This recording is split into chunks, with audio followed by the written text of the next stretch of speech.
Salut tout le monde, c'est Kero pour une nouvelle vidéo. J'espère que vous allez bien. Moi, ça va super bien. Aujourd'hui, on va parler d'un sujet super important.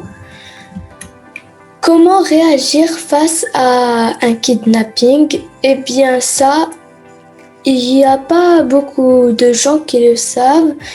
Et c'est pour ça que je fais cette vidéo. J'espère qu'elle vous plaira.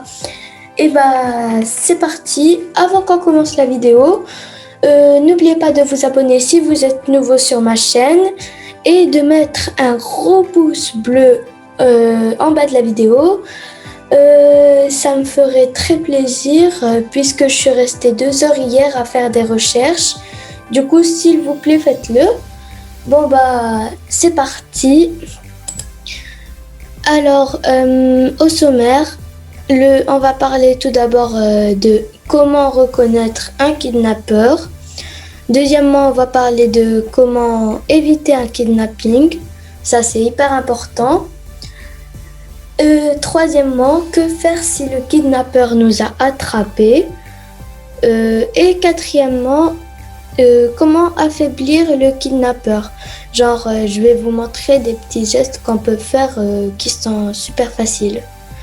Je crois que c'est parti. On va commencer par comment reconnaître un kidnappeur. Alors, les kidnappeurs peuvent demander de l'aide à un enfant, ce qu'un adulte normal ne ferait jamais. Exemple ici, certaines images comme celle-ci viennent du site Sympa.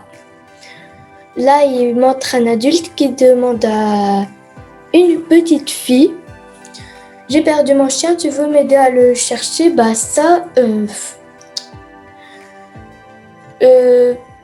On ne devrait pas le demander à un enfant, surtout qu'elle, on voit qu'elle est super petite. Voilà. Alors 2. Les kidnappeurs offrent souvent des cadeaux aux enfants, ce qu'un adulte ne ferait jamais. Donc, quoi qu'il arrive, n'accepte pas de bonbons ou un truc dans le genre d'un inconnu.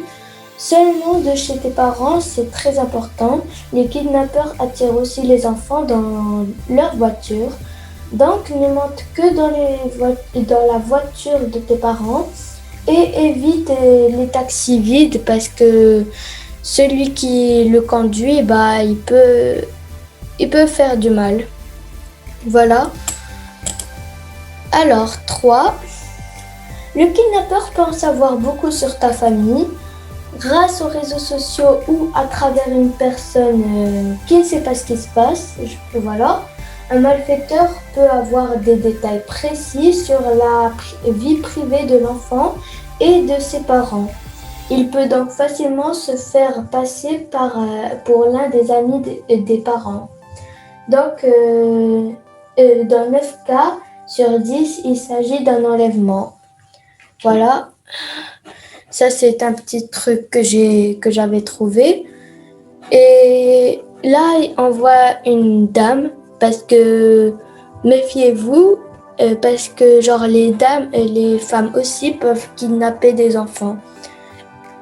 Le problème, c'est que les enfants pensent qu'il n'y a que les hommes et tout, et les femmes, on les voit toutes gentilles et tout, mignonnes, alors qu'il y en a qui ont un cœur... voilà, et elle peut faire quelque chose pire qu'un homme. Là, on la voit, elle dit: je suis une amie de ta maman, elle m'a demandé de t'emmener chez ta tante Sarah, celle qui t'a offert ce vélo. Voilà, là, on voit qu'elle connaît vraiment des détails très précis sur la vie privée de l'enfant. Alors, on passe au 4. Parfois, les kidnappeurs utilisent d'autres enfants, comme ici, comme appât, pour les attirer chez eux. Donc, ne suis personne, même pas un enfant, sans que tes parents ne le sachent. C'est hyper important. Là, on voit, il y a un petit garçon et les deux. Le petit garçon est complice des 2 hommes ici. il lui dit, est-ce que ça lui dit de jouer avec moi? Il a une console de jeu et tout. Là, ça va attirer le garçon chez lui parce que qui peut résister à une console de jeu? Les gens normaux, mais bon. Ok, 5. Attention, les kidnappeurs peuvent se déplacer lentement et s'arrêter à côté d'un enfant. Ils se déplacent, je voulais dire en voiture. Le conducteur demande à l'enfant le chemin et lui propose de monter. Dans ce cas-là, il faut faire très attention car à 99% des cas, il s'agit d'un ravisseur. Un ravisseur est une personne qui commet un enlèvement. Une personne normale demanderait le chemin à un adulte ou utilisera simplement un GPS. Il faut donc fuir rapidement et le dire aux parents. Là, on voit le conducteur qui demande à la petite fille tu peux m'indiquer le magasin, assis-toi devant, ça ne prendra pas longtemps. Même si il voulait vraiment lui demander de lui montrer le chemin, il aurait très bien pu ne pas lui demander de monter, juste à lui dire le chemin. Voilà. Du coup, là, c'est sûr, c'est un ravisseur. Alors là, 6, on voit que dans différents cas de kidnapping, des enfants ont été kidnappés à moto après avoir été invités à faire un simple tour. Rares sont les petits garçons qui peuvent y résister, mais il y en a quand même, les garçons qui sont bien dans leur tête. Ne le fais donc jamais, d'autant plus que la moto est dangereuse en général. Les risques d'accident sont plus élevés par rapport aux voitures. Alors, 7. Les kidnappeurs se font passer pour des producteurs ou des photographes, ce qui attire plus les filles de plus de 10 ans. Ils leur promettent la gloire et le succès. Évidemment, les vrais professionnels se rendent dans les écoles et se présentent aux responsables ou annoncent un casting officiel. Alors, 8, c'est le dernier cas qu'on voit dans cette partie de la vidéo. Les enfants peuvent aussi être piégés par un ravisseur déguisé en policier lui disant soi-disant que l'enfant a fait quelque chose de mal. Ce genre de choses n'arrive pas souvent. Là, on voit qu'il y a le ravisseur déguisé en policier. Désolé. Là, il lui dit je dois t'emmener au commissariat tout de suite. Et l'enfant, bien sûr, il l'a cru parce que les enfants sont innocents et ils ne savent pas se révolter auprès d'un adulte, et surtout d'un policier. Voilà comment lui va se faire piéger. Alors là, on va parler de comment éviter un kidnapping. C'est hyper important ça. Alors, il ne faut pas marcher dans une rue déserte la nuit comme le jour. Et si tu dois absolument partir quelque part, assure-toi d'être accompagné par quelqu'un. Les criminels sont plus susceptibles de te choisir comme victime si tu es perdu et confus.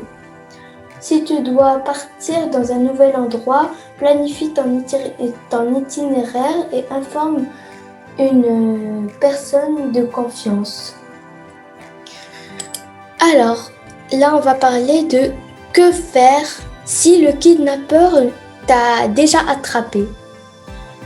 Alors, si le kidnappeur réussit à t'attraper, essaye de rester calme, car c'est une situation très stressante. Tu dois analyser la situation et voir s'il y a une réelle possibilité que tu t'en sors dans les premières minutes. Sinon, crie très fort, n'aie pas peur que le ravisseur te fasse du mal, car si tu n'agis pas, il va pouvoir t'emmener avec lui. Dans le cas contraire, il aura peur que quelqu'un prévienne la police et il prendra la fuite en te laissant sain et sauf. En faisant ça, tu sauveras peut-être la vie d'un autre enfant, car le ravisseur aura peut-être, je précise, peur qu'il se reproduise la même chose. Bon, espérons que ce soit le cas au cas où. Alors, si tu n'arrives pas à t'échapper, rester positif t'aidera à trouver une solution plus facilement. Alors, évite de discuter de sujets sensibles qui pourraient affecter les ravisseurs. Essaye de te montrer le moins menaçant possible. Ça va le décourager ou bien lui faire comprendre que tu n'as pas peur et tout. Alors, être en bonne forme physique t'aidera à t'échapper. Donc, fais beaucoup de sport, c'est hyper important, même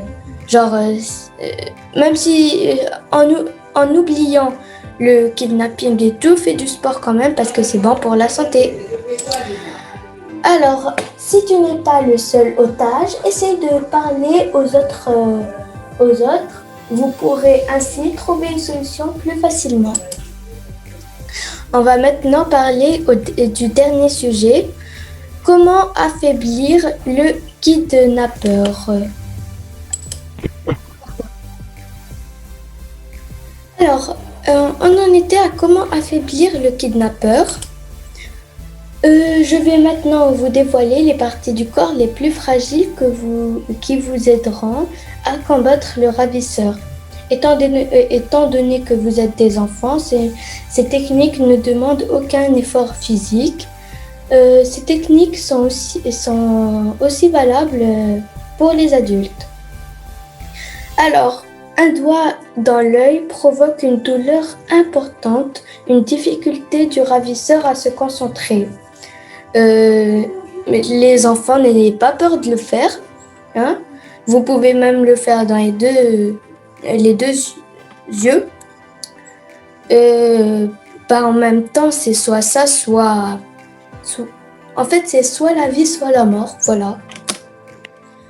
Alors, donner un coup à la gorge permet de couper pendant un moment la respiration de son agresseur. Ça va vous permettre de vous échapper parce que il aura mal et tout et il pourra plus respirer. Un coup bien placé au genou qui lui fera perdre l'équilibre et lui provoquera une forte douleur et peut même l'empêcher de se relever ou de marcher. Alors, si tu le fais, fais vite et enfuis-toi. Enfin, une zone extrêmement sensible qui neutralise très facilement un adversaire, les parties génitales, les parties intimes font bien évidemment partie de ces points. On peut alors frapper avec la main ouverte, le genou ou le pied. Un coup dans la tête peut aussi déstabiliser l'adversaire. Je vais maintenant t'apprendre un geste anti-kidnapping pour enfants. Tu dois te mettre à plat par terre et enrouler les jambes du kidnappeur de tes bras et de tes jambes et serrer le maximum possible afin que le kidnappeur ne puisse pas bouger. Vous pourrez chercher sur internet gestes anti-kidnapping et ils vont vous donner des vidéos ou bien des images. Alors, quand tu seras grand, apprends tout ce que tu as appris, apprends-le à tes enfants afin qu'ils soient protégés. C'est hyper important et là, cette vidéo touche à sa fin. J'espère qu'elle vous a plu et si c'est le cas, abonnez-vous et likez la vidéo s'il vous plaît. Ah oui, autre chose. Bonnes vacances pour les élèves. Et bah, à bientôt pour une nouvelle vidéo aussi passionnante.